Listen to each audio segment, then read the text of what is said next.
ఒక సైడే కమిటీ ఇచ్చినటువంటి నివేదిక కానివ్వండి, లేకపోతే మీకు వన్ సైడ్ వచ్చిన ఇన్ఫర్మేషన్ తోటి ఒక నిర్ణయం తీసుకోకూడదన్న మంచి ఉద్దేశంతో ఫిలిం ఇండస్ట్రీ నుంచి కూడా ఏంటి మంచి చెడ్డలు ఏంటి అని మీరు ఒక నిర్ణయం తీసుకోవడానికి, మా అభిప్రాయాలు కూడా మీరు సేకరించడానికి తొలుతుగా నన్ను ఆహ్వానించారు. ఆ తర్వాత టుగెదర్గా అందరూ వచ్చి వాళ్ళ అభిప్రాయాన్ని వ్యక్తీకరించుకోవడం కోసంగా ఈ అవకాశం కల్పించేందుకు చాలా చాలా ధన్యవాదాలండి. అయితే మనకి మీరు మీ అభిప్రాయాలు కానివ్వండి, మీరు తీసుకునే నిర్ణయాలని ఎప్పుడు మేము గౌరవిస్తాం. ఎందుకంటే ఇవారు ప్రో పూర్ గవర్నమెంట్ అండ్ పేద ప్రజానీకానికి ఏదైనా సరే వాళ్ళకి అందుబాటులో ఉండాలి అనే అభిప్రాయాన్ని మేము గౌరవిస్తూ, అదే సమయంలో ఇండస్ట్రీ కూడా వేల మంది బతుకుతున్నారు కాబట్టి ఇలాంటి ఇండస్ట్రీలో ఏదైనా పెరుగుతున్న ఖర్చుల దృష్ట్యా కానివ్వండి, అదే రెవెన్యూ అదే రిటర్న్స్ కూడా ఉంటే బాగుంటుంది అన్న సదుద్దేశంతో మేము మీ యొక్క అభిప్రాయాల్ని దృష్టిలో పెట్టుకొని, మీరు ప్రజలకు ఇచ్చిన మాటను కూడా దృష్టిలో ఉంచుకొని మేము ఇంటర్నల్గా మీ అందరూ చర్చించుకోవడం జరిగిందండి. మీరు కూడా కొంత ఉభయులకి సామరస్యంగా ఉండేలాగా, ఉభయులకి ఉపయోగపడే విధంగా మీరు మధ్యంతరంగా నిర్ణయం తీసుకోవడం అనేది చాలా చాలా బాగుందండి. ఈ ఫిగర్స్ వచ్చిన తర్వాత మాకు తెలిసిన తర్వాత అందరం సంతోషించాం.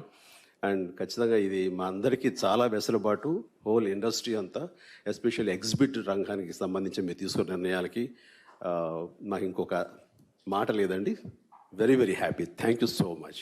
ఇందులో ఎవరు కూడా విభేదించేది లేదండి. అందరి మాటల్ని మేము తీసుకుని వాళ్ళ అభిప్రాయం సేకరించి వారందరి మాటగా, సినిమా పరిశ్రమ మాటగా మీరు తీసుకున్నటువంటి నిర్ణయాలు కానివ్వండి, ఈ టికెట్ రేటు కానివ్వండి, ఈ కేటగిరీస్ వైజ్గా మీరు చేసిన విభజించిన విధానం, ఇంత ఎక్సర్సైజ్ మీరు చేసి చేయటం అది అందరికీ ఆనందమైన విషయం అండి. దానికి ప్రత్యేకించి మీకు ధన్యవాదాలు తెలియజేస్తున్నానండి. ఆ తర్వాత ఇంకా ఇక్కడ ఇచ్చే అమ్మ ఉంటే కనుక కోరికలు కోరేవాళ్ళు ఉంటారు కాబట్టి పెట్టే అమ్మని అడుగుతాం, కానీ వేరే వాళ్ళని అడగండి. అదే దిశలో మాకు ఏంటంటే ఇప్పుడు పెరుగుతున్నటువంటి ఈ బడ్జెట్ ఎందుకు పెరుగుతుంది అంటే, సినిమా థియేటర్కి ఆడియన్స్ని రప్పించటానికండి మేము ఎక్స్ట్రాగా కొన్ని ఫీడ్స్ చేయాల్సి వస్తుందండి, ఎక్స్ట్రా ఖర్చు పెట్టాల్సి వస్తుందండి. ఆ విజువల్ ఇంపాక్ట్ కోసంగా, ఆ విజువల్ స్పెక్టాక్యులర్ కోసంగా. అది పెట్టితేనే కానీ జనాలు ఇప్పుడు థియేటర్కి వెళ్ళి చూడాలి అనే మూడ్లో లేరండి.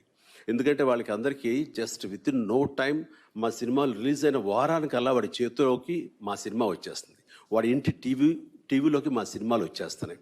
అరే ఒక వారం ఆగితే ఇంట్లో చూసుకోవచ్చు కదా ఓటీటీలో, ఇక్కడ ఎందుకంటే థియేటర్కి ఎందుకు వెళ్ళాలి అనే పరిస్థితి. అండ్ అలాగే పైరసీ అనేది ఎప్పటి నుంచో మాకు ఉన్నటువంటి పెద్ద గొడ్డలి పెట్టు.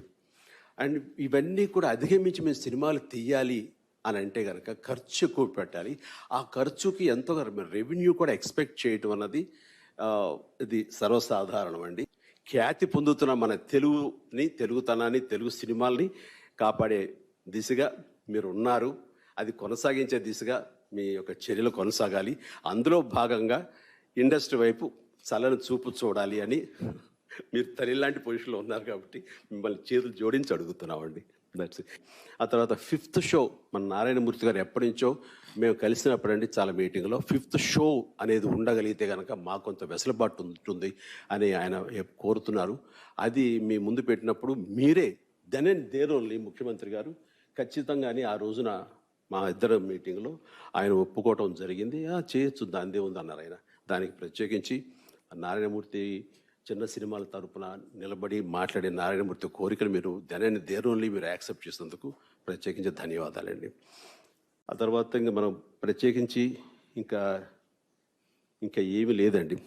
That's it. థ్యాంక్స్ చెప్పడం తప్ప. Thank you so much.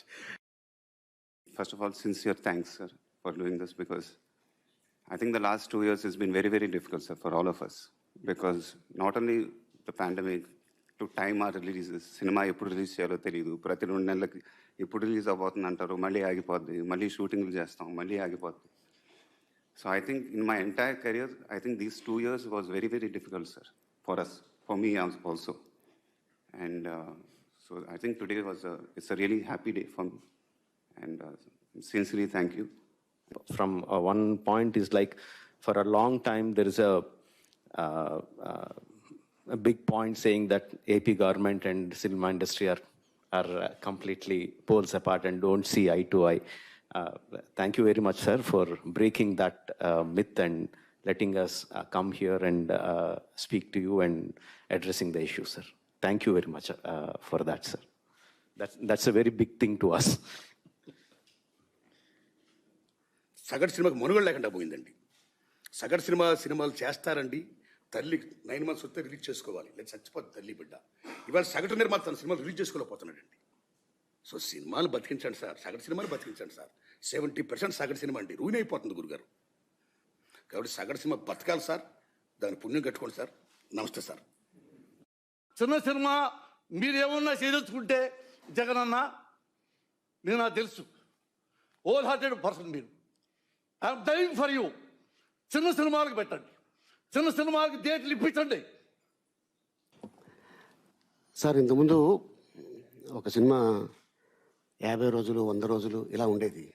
కానీ ఇప్పుడు ఫ్రైడే, సాటర్డే, సండే ఈ 3 రోజుల్లో ఏ స్టార్ అయినా కూడా హిట్ అయితే పెద్ద స్టార్, ఫ్లాప్ అయితే నో మోర్. సో అట్లాంటిది ఈ ఇండస్ట్రీలో not only producers, directors, actors, technicians కొన్ని వేల మంది ఉన్నారు సార్. ఏదైనా ఇండస్ట్రీకి మంచి చేస్తే ఆ టెక్నీషియన్స్ గుండెల్లో మీరు ఉండిపోతారు. So this is my request.